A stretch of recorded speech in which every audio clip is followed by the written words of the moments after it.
Now the serpent was more subtle than any beast of the field which Jehovah God had made. And he said unto the woman, Yea, hath God said, Ye shall not eat of any tree of the garden? And the woman said unto the serpent, Of the fruit of the trees of the garden we may eat. But of the fruit of the tree which is in the midst of the garden God hath said, Ye shall not eat of it, neither shall ye touch it, lest ye die.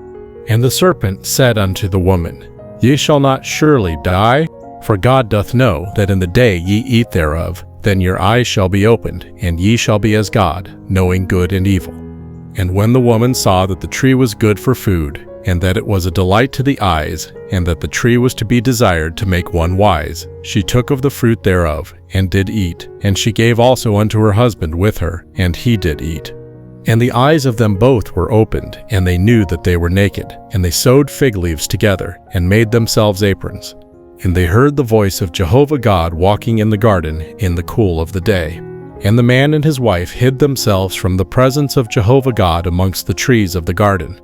Jehovah God called unto the man, and said unto him, Where art thou? And he said, I heard thy voice in the garden, and I was afraid, because I was naked, and I hid myself.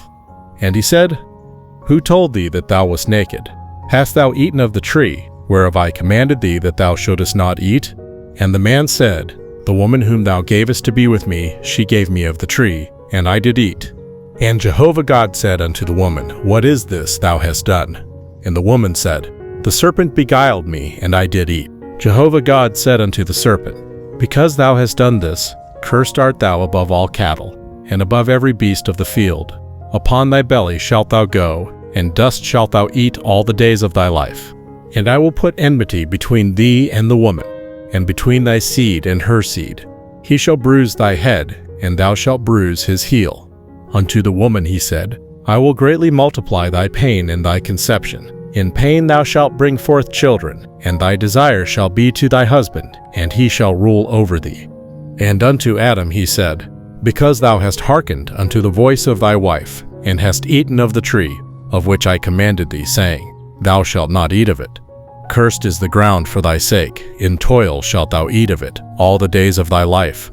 Thorns also and thistles shall it bring forth to thee, and thou shalt eat the herb of the field. In the sweat of thy face shalt thou eat bread, till thou return unto the ground, for out of it wast thou taken. For dust thou art, and unto dust shalt thou return. And the man called his wife's name Eve, because she was the mother of all living. And Jehovah God made for Adam and for his wife coats of skins, and clothed them. And Jehovah God said, Behold, the man is become as one of us, to know good and evil. And now lest he put forth his hand, and take also of the tree of life, and eat, and live forever. Therefore Jehovah God sent him forth from the Garden of Eden, to till the ground from whence he was taken. So he drove out the man, and he placed at the east of the Garden of Eden the cherubim, and the flame of a sword which turned every way, to keep the way of the tree of life.